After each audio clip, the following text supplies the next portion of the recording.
Good morning. Happy Saturday. I got the sneezes this morning. I can tell that the weather changed. So this has come up a lot in the last couple of weeks, months. How do you deal with a world that is ever changing? How do you deal with the fact that things move so quickly and change so quickly, and you set plans and then all of a sudden it's different and da da da da da da. You hear people say, nice pivot, and I know that there's people out there going, I'm tired of pivoting. So for me, my favorite lesson for this, you guys that have watched me know that I've learned a lot from Disney World. I love Walt Disney. He's one of my favorite mentors. I've studied him like crazy. And I love Disney World. I love the parks. I love the whole thing. I think it's amazing what he did and what he created and how it keeps going. Well, there's a ride down at Disney World called the Tower of Terror, and they've changed it at Disneyland because it's based on a Twilight Zone episode, and Disney's now saying that people don't know what the Twilight Zone is or was, so now it's becoming a Guardians of the Galaxy ride. I don't know if they've done that down in Disney World yet or not. I know they did it in Disneyland, but the setup of the ride is that you're on an elevator, and the elevator disappears, and so when you're in the ride, you're in like a little box, and it's got 4 or 5 levels, and you sit down in just a seat, and you have just a lap belt. That's it. You don't have a shoulder harness. And this box, this platform, moves through the ride and then ends up in a pitch black, dark shaft, like an elevator shaft. And then it goes up and down, and eventually it drops you 13 stories. Now, of course, with Disney, it isn't just enough that it drops you 13 stories. They have to plus everything. So it doesn't just drop you, it actually pulls you when you go down. And the other thing is you never know when it's going to happen. The ride is different every time. So you go up, down, up, up, up, down. When you move into this thing, you might immediately go down, or you might start up and then go down, but eventually it's going to take you to the top and it's going to pull you all the way down. And as much as you try to prepare for it, you know that that's going to happen.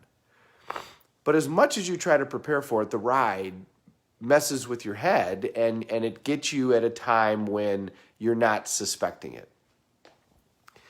We went down there, my ex-wife and my daughter and I went to Disney 14 times before my daughter was, 15 years old. There were several years where we went twice a year and stayed for 7 days. I mean, we loved it, and we were in the parks the entire time. We knew these parks like the back of our hands, and some of our greatest times as a family. I hated this ride. I'm using the word hate. And as we would fly down there, Lisa and Katie loved this ride, and they would ride it again and again and again. And they would make me ride it once, and I would ride it once, and then this is back when I was still drinking. It's in Hollywood Studios. They have alcohol in Hollywood Studios. They do not have alcohol in the Magic Kingdom. And there's actually a little, not really a bar, but a place where you can get beer between that ride and the Aerosmith Rock and Roller Coaster, which are right across from each other. So I would ride the ride once, and then I would go and get a giant beer and sit there and drink while they rode the ride like 3 or 4 more times. On the plane ride down, I knew that on the second day we'd be going to Hollywood Studios, and as I would start to think about it, my palms would sweat. When we would get on this ride, it had handles. If it had shoulder straps, I would have been like, whatever, bounce me around all you want, I'm fine. But it didn't. It just had a lap belt. And that was on purpose, because when the ride would pull you down, you would actually come off the seat of the ride. So it had these handles, and I would grab onto these handles for dear life. And Lisa and Katie wouldn't. Lisa and Katie would say, they would tell me, let go. And I'm like, there's no way I'm letting go. And I'd just hang on, and when it would pull me down, it would jerk me, and then it would get done. And this ride just kicked my ass. So finally we're on our way down, and Katie looks at me and she says, Dad, you have to put your arms up for the ride. And I thought to myself, there's no way in hell I'm putting my arms up. But if you know my relationship with my daughter, if she insists that I do something, then I'm going to do it. She got me to jump off the stratosphere in Las Vegas, 855 feet. Craziest thing ever. So on the way down, she's like, Dad, you got to put your arms up. Fine, I'll put my arms up. So we get in the ride. I put my arms up, and I just said, whatever's going to happen is going to happen. I told her that I would do this, so I'm going to do this. Pretty soon it'll be done, and pretty soon I can go get my 24-ounce Budweiser and sit there and relax and listen to Aerosmith music while they ride this ride for another 3-4 times. So I put my arms up, and guess what happened? I just let go. I just surrendered to the ride. I knew that it was going to do its thing, and I just said, you know what? I'm just gonna let it go. And here's what happened. When I let go of the seat, the ride when I hung onto the seat was incredibly jerky. I mean, because I was hanging on, when it would pull you down, it yanked me down, and it was actually uncomfortable. I wouldn't say it was painful, but it was not pleasant. When I let go, the seat would pull you down, but you didn't go down right away. There was this hesitation as you floated off of the chair that you were sitting on, which is what scared the hell out of me. But if you let go, you floated up, and then it gradually pulled you down. And then when you got to the bottom, it was kind of this softer landing. And then it would take you back up, and then it would do it again, because it always went down more than once. And you would just kind of float in the air for a minute, this kind of euphoria. And they actually would open a window so that you could see out how high you were. So there was this kind of moment where you were suspended, looking out the window, and then you would float down. I laughed my head off at that ride when I let go, and I stopped, and I rode it again, and I rode it again, and I rode it again. And as we came walking off the ride, I thought to myself, what a great metaphor for life. When I let go and just decided to enjoy the ride became one of my favorite rides in all the parks. And every time I ride that ride, it kicks my ass. And at the end, I'm laughing hysterically because it's just amazing how well done the ride is. Life is the same way. You know that you're going to get pulled down 13 stories now and then. You know that it's going to happen.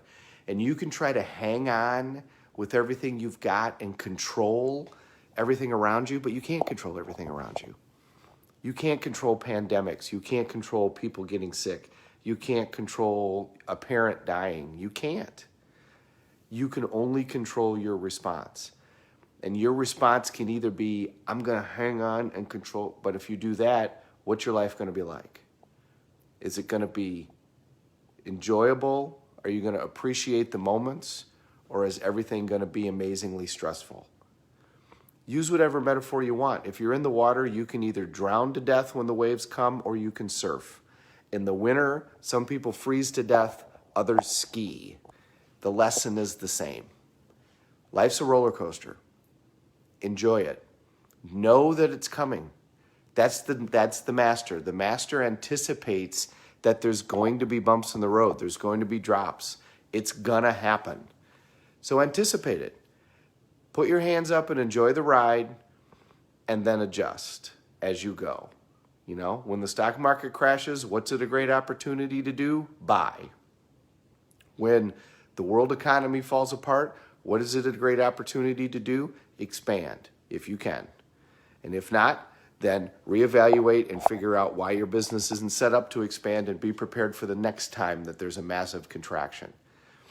The people that are prepared for those things are the ones that expand when contractions happen, and so when the growth starts back up again, now here they are sitting with a much bigger footprint. That lesson hit home for me like nobody's business. My daughter taught me to let go. Sometimes you got to let go and just enjoy it and then adapt. So as we move forward on this beautiful Saturday, remember, enjoy the ride. The holidays are coming. Watch the funny movies. I watched Home Alone last night. I'm going to watch Love Actually one of these days. Probably watch the Packers tonight. But you've got to enjoy the ride. Otherwise, what's the point? You're never going to control everything. And if you just stress yourself out, you're going to get to the end of your life and go, what was I doing? Why didn't I enjoy the moments? Hope that makes some sense. Hope everybody has a great day. Thank you very much for watching. We're all in this together. Let's take care of each other.